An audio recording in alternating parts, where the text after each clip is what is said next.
নির্বাচনটাতে দিলে নির্বাচন কমিশন ফুল ভিডিওটা আপনি দেখেন। কোন সংবিধানে নির্বাচনটা দিছে? বর্তমান যে সংবিধানে বর্তমান সংবিধান কোনটা বলেন? বর্তমান যে সংবিধানে বাংলাদেশ চলছে সেই বাংলাদেশ সংবিধান কোন সংবিধানে চলছে? বাংলাদেশ সংবিধান নেই এখন। আরে কোন সংবিধান চলছে বলেন না আপনি? আমাদের সর্বশেষ যে সংবিধান কোনটায় বলেন না, নাম কোন?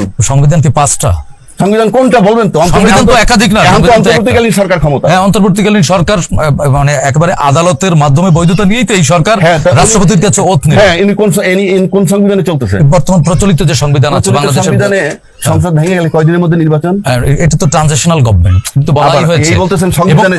না না না, সেটি তো আপনার আইনের মাধ্যমে বৈধতা নিয়েছে না এই সরকার। আইনের মাধ্যমে বৈধতা হ্যাঁ, উচ্চ আদালতের সাথে পরামর্শ করেই তো এই সরকার গঠন করা হয়েছে। তারপরে ফলো করবে কিসে? ফলো করবে কনস্টিটিউশন। 8 তারিখে সে ফলো করছে, মানে ওত নিছে না? তারপরে কি ফলো করবে? কি কনস্টিটিউশন অনুযায়ী তো এগোচ্ছে, সে ফলো করে। আমার প্রশ্ন, এবার আমি অ্যাঙ্কার, আপনি উত্তর দিবেন। সে 8 তারিখে দায়িত্ব নিছে, সংবিধানে কি বলা আছে আমাদের ওই সংবিধানে? সংবিধানে তো তত্ত্বাবধায়ক সরকারই ছিল না, 90 দিনের মধ্যে নির্বাচন দিবে। সবই তো আপনি বলতেছেন, এই সরকার তো ওত নিয়ে সংবিধান ফলো করতেছে। হ্যাঁ, সংবিধান ফলো করতেছে তো। হ্যাঁ, সংবিধানে কি আছে? সংসদ ভেঙে যাওয়ার কতদিনের মধ্যে? 90 দিনের মধ্যে। 90 দিনের। কিন্তু এই সরকারটির নাম দেওয়া হয়েছে কথা বলতে দেন, আমি যা প্রশ্ন করি তার উত্তর দেন। হ্যাঁ, তাহলে আমি 8 তারিখে দায়িত্ব নিলে এই সরকার 8ই আগস্ট 2024 সংবিধান ফলো করতেছে, তাহলে তার নির্বাচন হওয়ার কথা 7ই নভেম্বর 2024 হইল না কেন?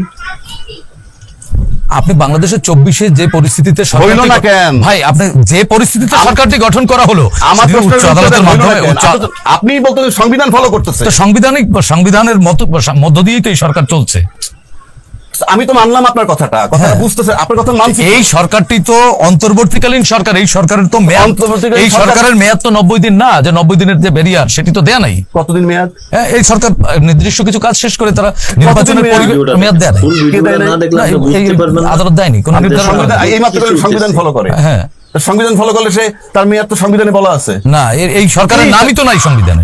এখন আবার আপনি বলতে যার নাম সংবিধানে নাই তার আপনি সাংবিধানিক সরকার কেমনে বলেন? আদালত বৈধতা দিয়েছে, আদালত বৈধতা দিচ্ছে।